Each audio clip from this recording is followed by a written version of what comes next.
Jadi ya karena memang sudah kehendak Tuhan, hukum ini sangat penting sekali untuk kebutuhan masyarakat. Artinya orang-orang atau masyarakat ini memang butuh pengetahuan. Assalamualaikum warahmatullahi wabarakatuh.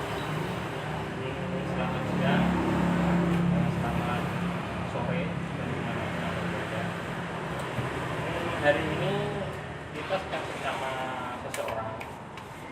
Beliau adalah seorang pengacara dan sekarang ini juga lagi menggeluti perkara-perkara yang cukup. Nah, kali ini kita sedikit ingin mengulik cerita tentang beliau, bagaimana prosesnya dia bisa sampai titik sekarang ini gitu. Nah, oke, sekarang perkenalkan, nama beliau adalah Pak Hanif. Oke, silakan Pak, bisa bicara. Siap. Perkenalkan. Terima kasih. Kali ini saya akan bercerita tentang latar belakang. Nah, tadi yang sudah disampaikan kawan kita mengenai masalah karir saya sebagai advokat. Kenapa kok bisa menekuni atau memilih daripada profesi advokat. Nah, sebelumnya kami perkenalkan dulu, nama saya Ali Hanif, tapi biasa dipanggil Hanif. Punya kantor law firm atau kantor pengacara di daerah Bekasi, juga ada di daerah Jakarta Barat. Oke. Nah, itu Pak. Gitu. Dulu itu ya, sebelum masuk di dunia hukum ini ya, perhukuman Pak. Iya. Itu tuh sebelumnya ada kemauan selain hukum apa enggak? Apa ingin bercita-cita dulu kan, biasanya kan anak muda itu kan suka kayak otomotif atau apa gitu, kok bisa tertarik dengan dunia hukum? Ya, dulu saya malah suka di bidang otomotif, sering senang ngotak-atik motor saya. Tadi motor, malah kalau kontes-kontes dulu kan saya S1-nya kan di Jogja, kuliahnya di Jogja. Jadi waktu saya pendidikan S1-nya di salah satu universitas swasta di Jogja, itu saya suka otomotif atau motor itu dari waktu SMA. Dari waktu SMA, terus saya mau memilih S1-nya itu pengen di teknik otomotif. Kalau bisa terjerumus itu ke dalam. Ya, jadi ya karena memang sudah kehendak Tuhan. Jadi di situ saya waktu itu ke kampus di Fakultas Teknik. Kemudian saya kok bisa berubah pikiran itu karena waktu itu tiba-tiba dengan hati saya itu tiba-tiba kepikiran tentang hukum. Nah, saya sudah masuk ke Fakultas Teknik. Di situ orang-orangnya kayaknya kok nggak bisa nggak seirama dengan saya. Nggak seirama orang teknik itu kadang kan ya beda lah sama orang hukum kan. Orang seni, teknik, hukum itu kan karakternya juga beda. Waktu itu saya ke Fakultas Teknik, orangnya begini gitu loh, nggak sejalan dengan karakter saya gitu. Dan mikir ya. Nah, terus apa pilihan di situ itu?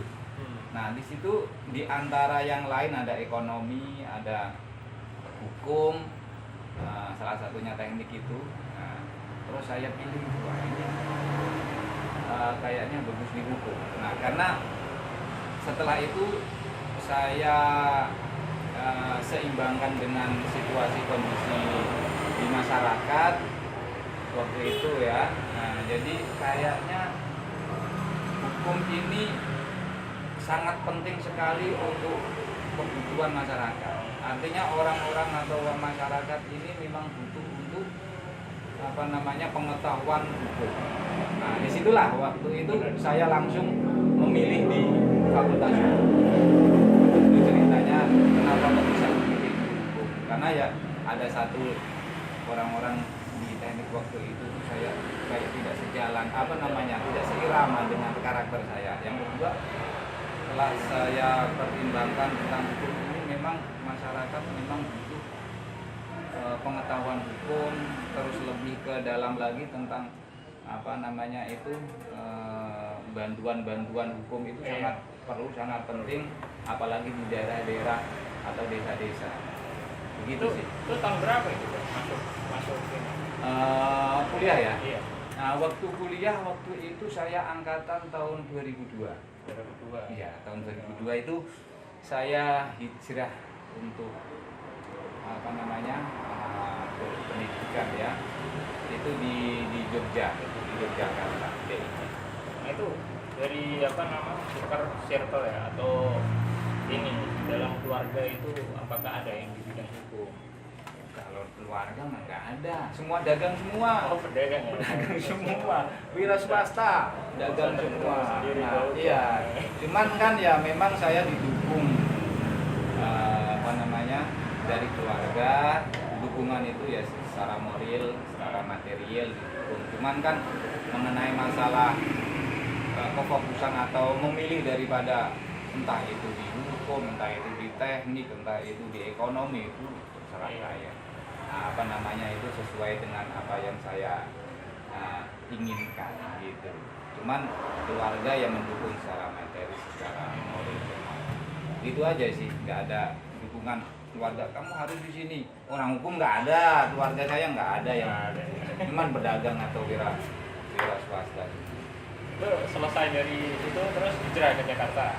Selesai kuliah S1 di Jogja tahun 2000, ya lumayan sih, agak-agak ya sedang-sedang, nggak lama, nggak sebentar, karena di situ saya menikmati sebagai mahasiswa di Jogja, menikmati alam Jogja juga waktu itu, karena waktu itu kan pas gempa tahun berapa itu juga saya di Jogja itu. Kayaknya 2004 ya.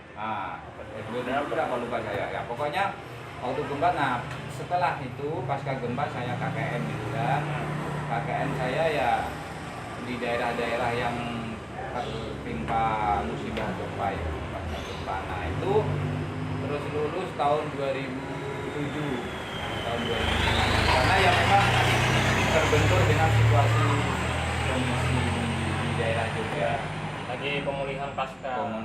Pemulihan itu ya, pasca gempa itu bencana waktu itu kan.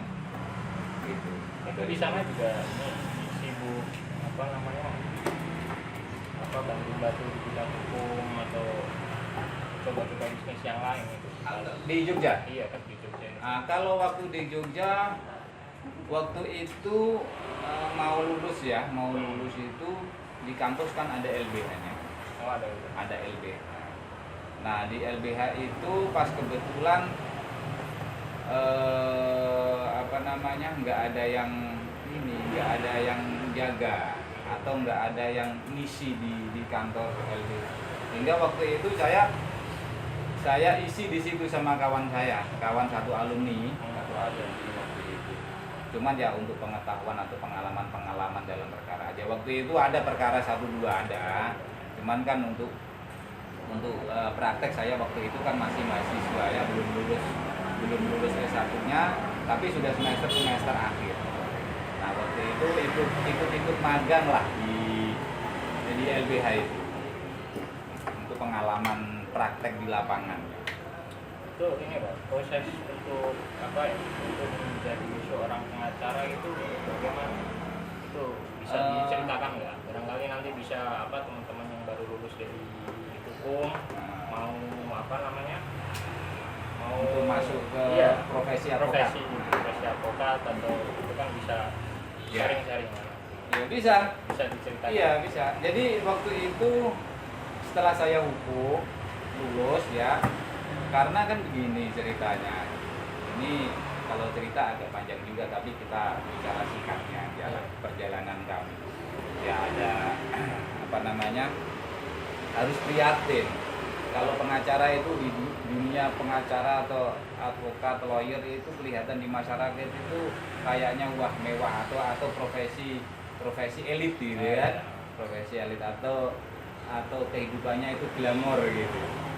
Tapi semuanya yang sudah jam terbangnya tinggi nggak semudah atau yang bisa dilihat masyarakat itu langsung sukses, enggak. Itu pasti melalui proses, semuanya itu melalui proses. Ya kayak salah satu advokat senior yang jam terbangnya tinggi itu juga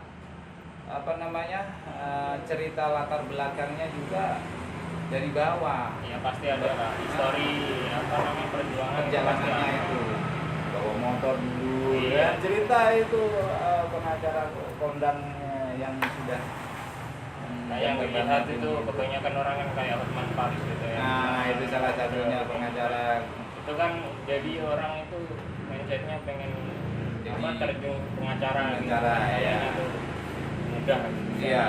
Tapi semuanya nggak semudah yang dilihat oleh masyarakat, sesukses yang sekarang. Iya. Perjalanan dulu saya itu setelah lulus S1, karena memang kalau S1 atau S1 hukum ya, karena pengacara itu memang harus hukum S1-nya.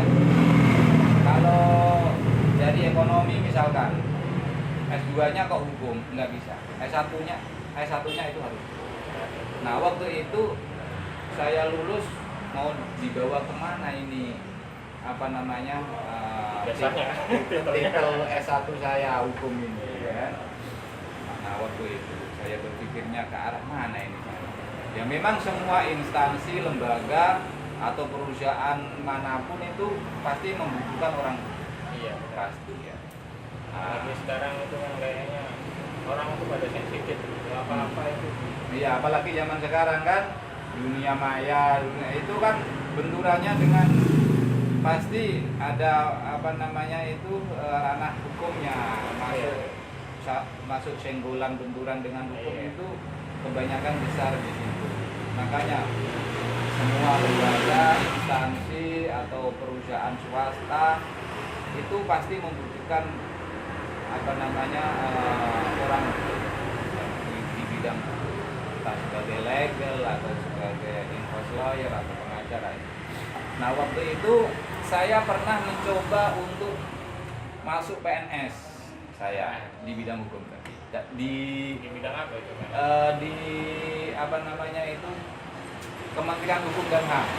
Nah, saya masuk ke sana, cuman nggak lolos. Dulu karena pernah dengar lah dari teman katanya itu juga pernah nyalon jadi DPR juga. Oh pernah, iseng ya. Jadi pernah saya dulu itu di salah satu partai politik, tapi waktu itu setelah lulus langsung ya, karena kayaknya tertarik di dunia politik. Kan? Nah, terobsesi waktu zaman kuliah dulu kan, saya juga kan generasi ya. Ikut komunitas ada kayak BEM gitu ya. Nah itu jadi kumpulan atau kawan-kawan rekan itu kan ya sering untuk berdiskusi ada yang berpolitik gitu banyak. Nah, waktu itu pernah saya mencalonkan menjadi anggota legislatif daerah, karena waktu itu saya memang di daerah Demak. Saya ikut dapil Demak ya, ikut calon legislatif daerah Demak. Dapilnya daerah Demak itu, tapi lupa saya waktu itu dapil berapa, daerah mana itu lupa waktu itu. Tapi nomor berapa waktu itu? 6 atau 4 itu, tapi nggak lolos. Ya itu hanya pengalaman aja lah untuk berpolitiknya. Tapi setelah itu saya hijrah ke Jakarta. Tapi sebelumnya saya pernah melamar di suatu instansi pemerintahan di kejaksaan, cuman nggak lolos. Habis itu di Kementerian Hukum dan HAM nggak lolos juga. Nah, berarti ini Tuhan merencanakan lain. Saya nggak di bidang itu kan. Memang jalannya udah disetting sedemikian rupa ya. Cuman saya ikutin aja alurnya. Kemana ini? Sambil berusaha, ikhtiar, berdoa. Nah, saya hijrah ke Jakarta waktu itu. Tahun berapa itu? 2007 lulus, 2008-an lah. 2008. Ya, 2008. 2008 saya, pokoknya habis lulus saya ke Jakarta. Ya, karena tadi yang namanya saudara itu wira swasta semua, dagang semua, ada yang di Jakarta juga, saya ke Jakarta ikut saudara, numpang lah. Apa namanya sebagai batu loncatan. Sambil ngopi ya, Pak? Oke, Sambil aja. sama lah kita ngopi-ngopi dulu. Biar hari lagi santai, lagi ngobrol-ngobrol. Oke, lanjut mengenai masalah saya hijrah ke Jakarta waktu itu. Dan pengalaman saya nggak langsung masuk ke advokat, enggak waktu itu. Nah, saya ke Jakarta ikut saudara mencari-cari info, mencari-cari informasi tentang di advokat. Nah, tapi saya sempat untuk masuk ke mana itu, ngelamar ke perusahaan, nggak keterima juga. Perusahaan itu? Perusahaan swasta, bukan perusahaan model apa namanya itu, kayak pengolahan apa besi atau, tapi saya mau ngelamarnya itu di legalnya. Di legalnya. Nah, cuman nggak masuk waktu itu. Nah, terus saya ada gambaran lain untuk meningkatkan atau mengembangkan daripada ilmu hukum saya. Wah, ini satu dari pikiran saya yang semula masuk S1 itu kan, dari saya ingat lagi terus melihat daripada perkembangan masyarakat ini sangat perlu dan butuh sekali tentang bantuan hukum apabila terkena atau mendapatkan benturan masalah perkara atau baik perdata. Iya. Nah, makanya dari situ saya langsung mencari informasi tentang organisasi advokat yang ada di Jakarta.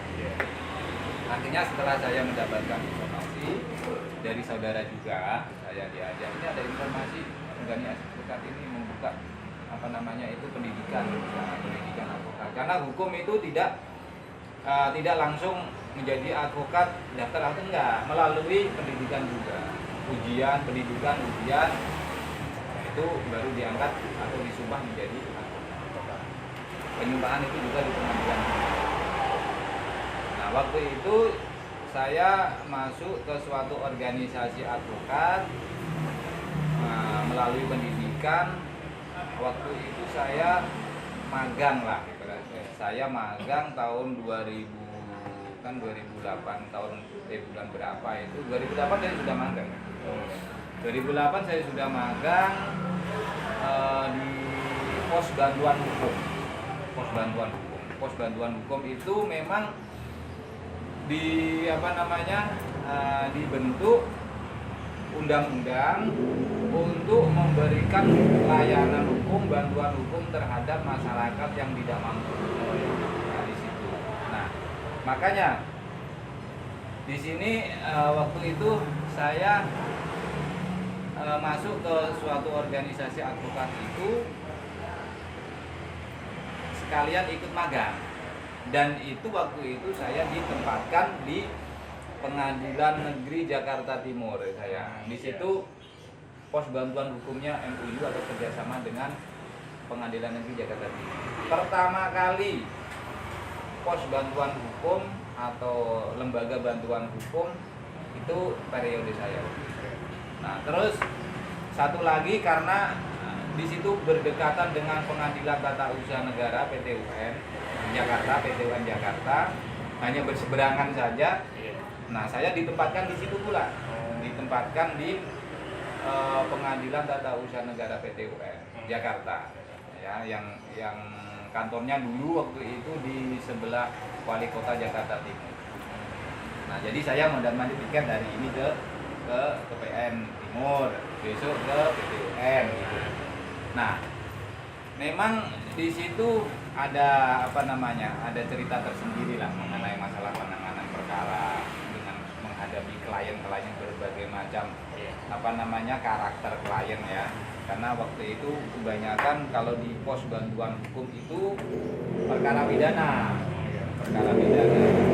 Karena perkara pidana ini yang berbenturan atau yang menjadi tersangka itu kan apa namanya itu kebanyakan orang-orang yang tidak mampu, orang yang tidak mampu, dan kebanyakan berbenturan dengan masalah-masalah narkoba. Iya, narkoba. Jadi narkoba memang apa namanya musuh negara ya. Apa namanya? Kadang kita yang malah modal itu. Kita malah yang modal. Kok Pak minta beli ini harusnya pengacara yang dikasih Pak. Ya cuman kan kita maklumi, kita kan apa namanya itu di lembaga bantuan hukum ya, karena di situ memang perintah undang-undang apabila apa namanya itu tersangka yang didakwakan terdakwa yang didakwakan itu ancaman hukumannya atau yang diterapkan dalam pasal itu ancaman hukumannya itu lebih dari 5 tahun, memang wajib didampingi oleh pengacara atau penasihat hukum ya. Walaupun itu ya si tersangkanya tidak meminta, Iya, itu harus didampingi. iya, iya. Jadi nanti waktu penyidikan di kepolisian ya, karena memang ini apa namanya tersangka ini ancaman hukumannya itu lebih dari 5 tahun, jadi penyidik nanti juga menyediakan penasihat hukum PH. Nah, itu untuk mendampingi dalam penyidikan. Nanti pelimpahan ya P21 ke kejaksaan. Nah, itu nanti juga di kejaksaan juga harus didampingi oleh penasihat hukum. Nah, nanti dari kejaksaan masuk ke persidangan, hakim juga itu nanti apa namanya meminta supaya dalam proses persidangan itu didampingi oleh pengacara atau penasihat hukum. Nah, itu karena itu memang perintah undang-undang ya.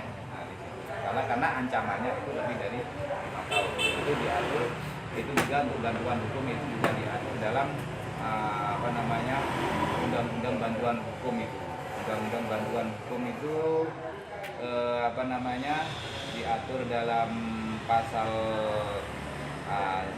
sebentar saya lihat ya, diatur dalam pasal 1 yaitu Undang-Undang Nomor 16 Tahun 2011.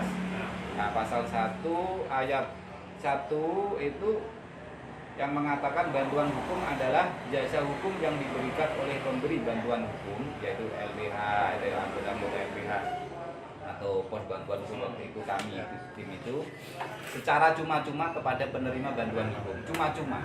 Nah, itulah dari sudah diatur dalam pasal ini, undang-undang bantuan hukum ini. Kemudian penerima bantuan hukum adalah orang atau kelompok orang miskin. Nah, jadi orang yang tidak mampu. Jadi ada syaratnya. Ada syaratnya juga, tidak. Nah, nanti kalau misalkan tidak ada syaratnya, orang mampu, orang kaya semua ngaku miskin, ya kan? Jadi ada aneh di sini. Karena waktu itu kan pengalaman waktu di bantuan hukum, ya. Nah, terus sekarang saya sudah menjadi advokat pengacara komersil, ya. Nah, jadi saya berbeda lagi dengan mengacu pada undang-undang advokat. Kalau di dalam undang-undang advokat itu berhak menerima jasa dari klien, beda dengan LBH atau pos bantuan hukum. Kalau pos bantuan atau lembaga bantuan hukum itu tidak boleh meminta jasa pelayanan hukum dari klien. Itu memang cuma-cuma. Kemudian dalam ayat 3, pemberi bantuan hukum adalah lembaga bantuan hukum atau organisasi kemasyarakatan yang memberi layanan bantuan hukum berdasarkan undang-undang ini. Nah, jadi untuk yang memberikan bantuan hukum itu dari lembaga bantuan hukum LBH atau pos bantuan hukum atau LBH kan macam-macam itu. Nah, LBH Pancasila, LBH Triloka Nusantara, LBH apa itu kan macam-macam, LBH Merah Putih ya. Nah itulah, itu tidak boleh untuk memungut atau meminta jasa secara material kepada klien, itu nggak boleh. Nah, karena diatur, kecuali kalau komersil, artinya advokat, pengacara yang berdiri sendiri, yang mempunyai law firm sendiri, tapi tidak lembaga bantuan, tapi law firm, kantor hukum tersendiri, itu berhak untuk minta karena diatur dalam undang-undang advokat. Gitu. Yang undang-undang advokat itu diatur dalam Undang-Undang Nomor 18 Tahun 2003. Yang di situ dalam pasal apa namanya? Sebentar. Di situ diterangkan dalam pasal 21 ayat 1. Jadi Undang-Undang Nomor 18 Tahun 2003 tentang advokat itu, advokat berhak untuk meminta jasa. Nah, itu diatur dalam pasal 21 ayat 1 yang berbunyi advokat berhak menerima honorarium atas jasa hukum yang telah diberikan kepada kliennya. Nah, jadi karena advokat itu atau pengacara itu tidak pegawai negeri, tidak digaji oleh negara juga, tapi modelnya honorarium. Honorarium dari mana? Dari klien. Lebih hak untuk itu. Itu bro. Nah itu di LBH dulu berapa tahun? Waktu itu lumayan saya kalau di LBH itu berapa tahun itu? Ada dari 2008, 9, 10,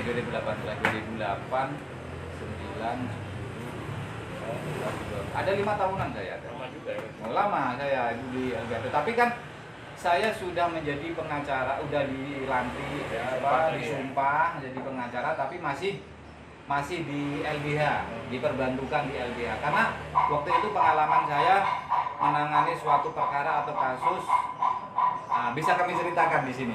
Kasus waktu itu ada klien tentang PNS. PNS itu wilayah tugasnya di Aceh. Nah, waktu itu kan ada konflik GAM itu. Oh, iya. Konflik Aceh itu. Iya. Tahun berapa itu? Nah, klien itu masuk ke minta bantuan hukum di pos bakum PT UN. Nah, di PT UN. Nah, waktu itu dia katanya ya sudah mengurus kemana-mana tapi nggak bisa. Karena ceritanya begini, klien kita ini waktu konflik GAM dia diintimidasi oleh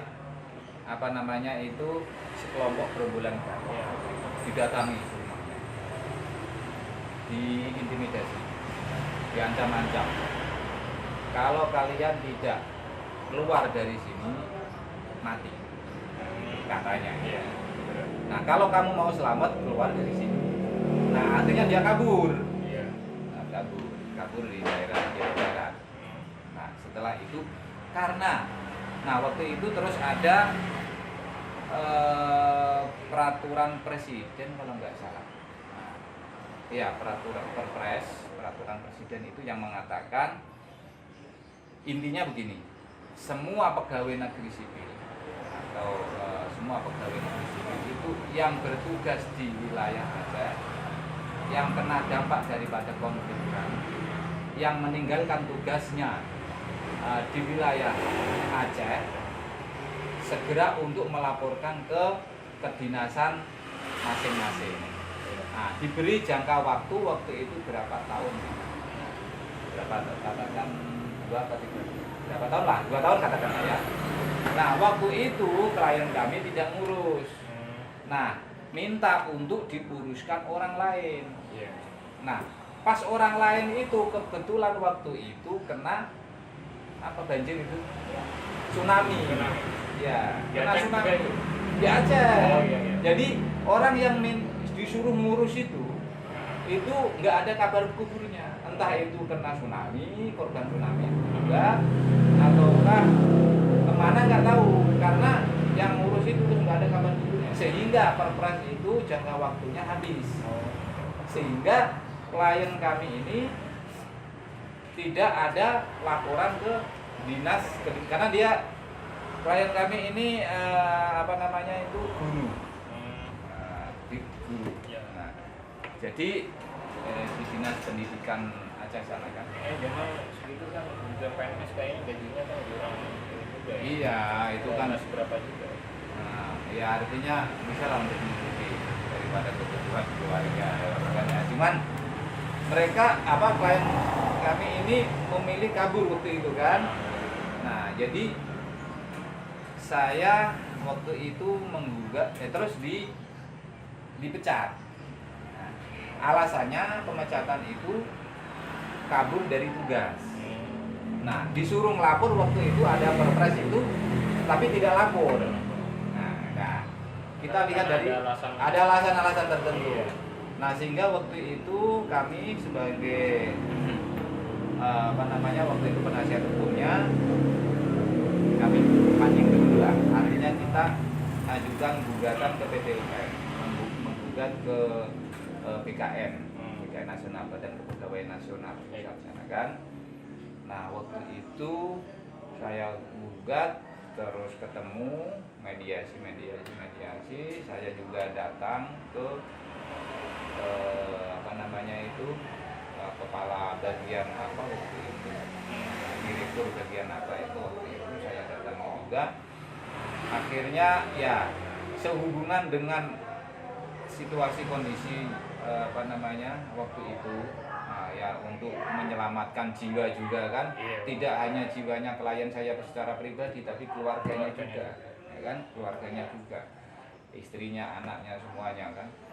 Nah, sehingga kita bisa berbincang-bincang atau musyawarah, akhirnya ada win-win solution. Ada win-win solution dengan direktur bagian lupa saya. Nah, setelah itu oke. Ya tidak dikabulkan keseluruhan enggak, karena kami waktu itu kan menuntut gaji, karena klien kami ini keluar dari Aceh pindah ke Jawa Barat karena aslinya Jawa Barat ya. Di daerah Jawa Barat itu beliau mengajar. Dia sudah mengajar di sana. Nah, kesalahannya tadi nggak konfirmasi ke. Iya, jadi mengajarnya kan tidak sesuai dengan wilayah tugasnya. Oh iya. Beliau wilayah tugasnya di Aceh. Kok mengajar di Jawa Barat? Ya tidak termasuk. Artinya begini loh. Kalau PNS kan wilayah tugasnya itu di Aceh. Otomatis daripada catatan mengenai masalah gajinya segala macamnya itu kan di Aceh. Yang bisa memberikan gaji itu kan di Aceh. Nah, berhubung orangnya si Amanah ini kok tidak ada di Aceh, berarti kan ibarat gajinya dia yang di Aceh ini kan tidak bisa dibayarkan ke guru ini kan. Nah, tetapi dia ngajar di wilayah Jawa Barat. Nah, di wilayah Jawa Barat meskipun beliau ini ngajar di Jawa Barat, misalkan meminta oleh saya kan ngajar di SD sini atau di SMP ini atau di SMA ini. Nah, gaji saya mana sebagai PNS? Ya nggak bisa, karena di situ Jawa Barat tidak ada catatan PNS si A, gitu kan? Nah, nanti anggarannya bagaimana? Ya kan? Anggaran untuk gajinya beliau ini kan nggak ada catatan anggarannya. Daerah kan udah ada ini. Ya, catatan anggarannya ada di Aceh. Nah, cuman di situ dikasih honorar kehormatan jasa beliau untuk ngajar di situ. Nah, makanya di situ akhirnya di BKN itu ada solusi. Nah, kami meminta waktu itu gaji yang beliau ngajar di Jawa Barat selama berapa tahun itu kita minta, ya kan? Tapi tidak dikabulkan karena ya memang bukan wilayah bukan wilayah tugas beliau kan. Jadi tidak bisa dicairkan betul. Hanya dikabulkan, hanya dikembalikan lagi menjadi PNS. Nah, ya dia sangat berterima kasih sekali. Kami tidak ada sepeser dikasih dikasih success fee enggak. Nah, cuman waktu itu kita mondar-mandir ke BKN bersama beliau ini kan, ya paling ya biasalah makan-makan bareng apa itu pribadi dari ini pribadi. Ya dari beliaunya klien kita ini kan, misalkan kan beliau dari daerahnya sana ke PT UN.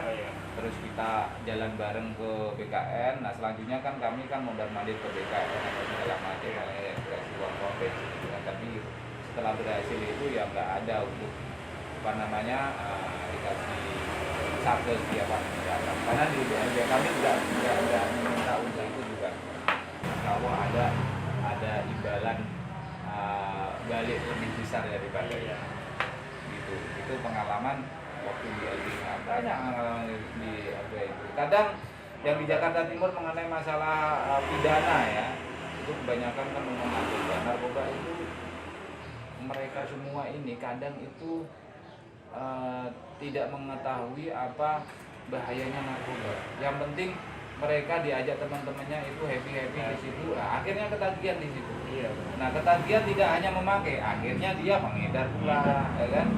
Nah, itu banyak. Pemakai itu kan kayaknya itu ya, nggak kena pidana itu, jadi rehabilitasi. Bukan. Kalau pemakai ya tetap ada undang-undangnya, itu kan diatur dalam undang-undang narkotika itu kan. Nah, terus apa namanya? Kalau pemakai meskipun beliau ini pemakai itu kan harus dibuktikan juga di pengadilan, tidak hanya di tingkat penyidikan kepolisian itu. Nah kalau orang semua tertangkap yang ngaku pemakai semua, nah terus kategori pemakai, kategori pengedar itu juga kan dilihat dari BB-nya juga, itu teknik daripada penyidikan. Tapi teknik daripada penyidikan itu polisi lebih memahami. Nah, kalau misalkan dia pemakai, itu kan harus dibuktikan dulu di pengadilan. Apakah barangkali ada teman-teman ini kan yang tadi iya. apa namanya baru lulus gitu, itu tuh bagaimana itu? Oh iya. Oke. Proses. Untuk para apa namanya itu lulusan S1 hukum atau yang mau atau berminat untuk mengembangkan ilmunya itu di bidang hukum itu dalam berprofesi advokat, nanti bisa menghubungi kami ya, karena kebetulan kami kan memang sebagai pengurus BPC daerah Bekasi, daerah Kabupaten Bekasi ya, ketuanya saya, terus kantornya juga BPC-nya ada di daerah Cikarang sana, di depan pintu gerbang Jababeka 2 itu ada itu kantor pelopor kami. Sekalian di situ kantor BPC Pradin ya, Pradin di daerah wilayah Cikarang atau Kabupaten Bekasi. Nah, di situ nanti kalau misalkan ada kawan-kawan atau yang sudah lulus S1 mau mengembangkan bidang hukumnya di profesi advokat, bisa kami bantu untuk masuk di dunia advokat atau organisasi advokat kami tadi. Nah, makanya di situ nanti juga kalau memang butuh untuk magang atau apa, kita ada penempatan juga di situ, nanti kita aja untuk magang ya, supaya ilmu pengetahuan lapangannya itu ada yang mendampingi, mengarahkan. Nah, gitu. Jadi nggak langsung kita lepas. Kadang ada banyak di sini di Indonesia ini kan ada banyak organisasi advokat. Nah, dulu itu hanya satu, Pradi. Nah, itu waktu itu memang single buy. Ya. Pradi. Kemudian kalau sekarang udah banyak organisasi advokat yang anggota organisasi advokat itu bisa disumpah oleh pengadilan tinggi. Kalau dulu hanya Pradi aja. Kalau sekarang semua organisasi advokat yang memenuhi persyaratan sesuai dengan peraturan undang-undang ya, tentunya dalam undang-undang advokat.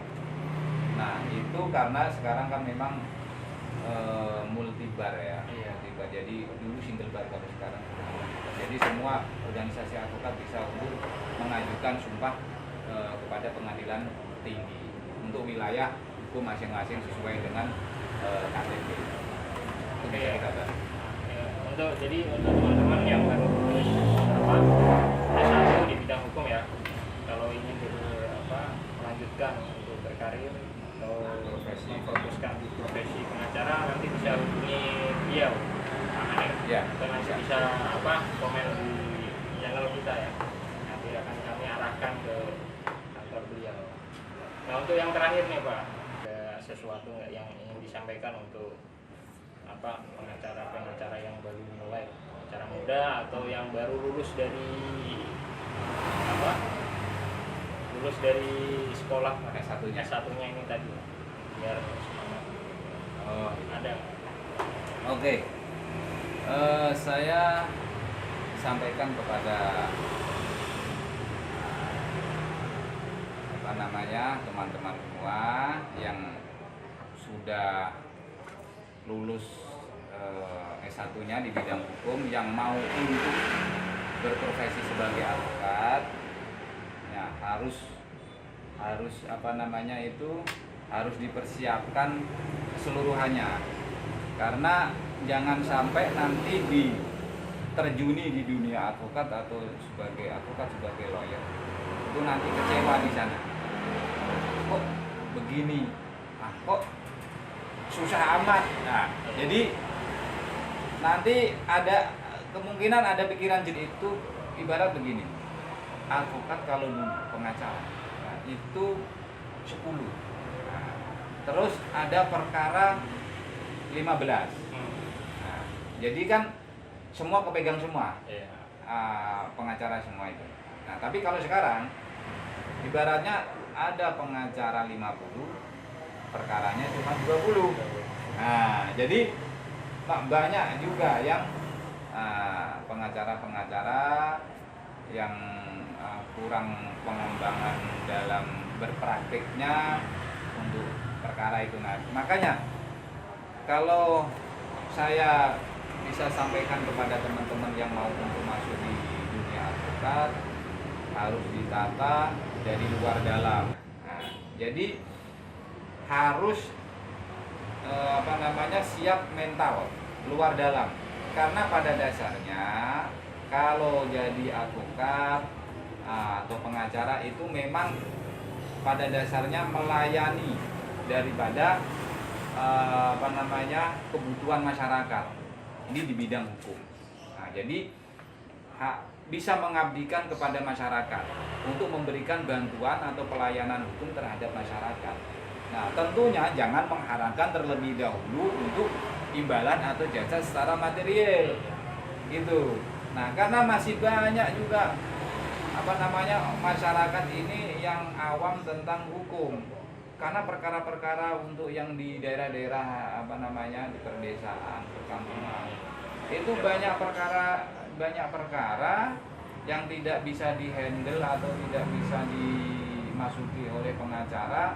Di situ kadang ada markus-markus, maklar-maklar, calo-calo yang memanfaatkan situasi kondisi permasalahan warga atau masyarakat. Ini khususnya di bidang pertanahan. Karena kami memang banyak menangani kasus tentang perdata pertanahan. Ini banyaknya perkara. Tapi dulu waktu magang saya banyak di bidang pidana. Nah, pidana. Tetapi untuk perdata nanti next, selain waktu nanti bisa kita. Oke. Nah, itu jadi saya sampaikan kepada teman-teman untuk yang mau masuk ke dunia advokat harus disiapkan mentalnya. Nah, kita bicara pahitnya. Jangan nanti sampai sudah masuk ke pengacara kecewa kok jadi begini. Jangan sampai menyesal di belakang kecewaan itu atau harus bisa dipikir matang-matang. Apakah masuk ke pengacara atau masuk ke lain, itu harus dipikir matang-matang terlebih dahulu di depan. Jadi makanya itu teman-teman ini harus kuat mentalnya ya. Terjun di bidang hukum ini ya, termasuk advokat di pengacara. Karena benar sih di dunia hukum itu banyak lah untuk masukan. Jadi harus kuat, benar-benar kuat mental. Iya, mental luar dalam juga, bro. Tidak hanya luarnya. Kadang pengalaman saya itu di lapangan kan benturannya dengan masyarakat, misalkan lawan itu kan. Nah, itu banyak pengalaman itu, tapi di next. Nah, itu nanti kita bahas. Karena di sini juga kita sampaikan sekalian, bro. Artinya kita di sini nanti ada warga atau masyarakat yang butuh bantuan atau butuh konsultasi hukum, nah, baik pidana maupun perdata, bisa untuk konsultasi ke kami. Nah, itu tidak dipungut biaya gratis. Kalau konsultasi hukum, ya. Nah, nanti untuk di channel ini ada, bro, ya. Ada nih, nama channel kita nih, itu kan namanya channel DXL TV ya. Nanti bisa komen lah atau hubungi kontaknya yang tahu di situ. Nanti ada yang berbenturan dengan persoalan hukum baik pidana, perdata atau apapun, itu bisa konsultasi ke sini, ya. Konsultasi gratis, bro. Ya, konsultasinya gratis. Kita sampaikan. Itu aja sih. Oke. Berhubung ini waktunya udah udah mau habis ya. Nanti bisa kita lanjutin lah lain waktu. Oke. Terima kasih ya Bapak Panik atas Oke. waktunya ya. Siap. Terima kasih. Assalamualaikum warahmatullahi wabarakatuh. Waalaikumsalam warahmatullahi wabarakatuh.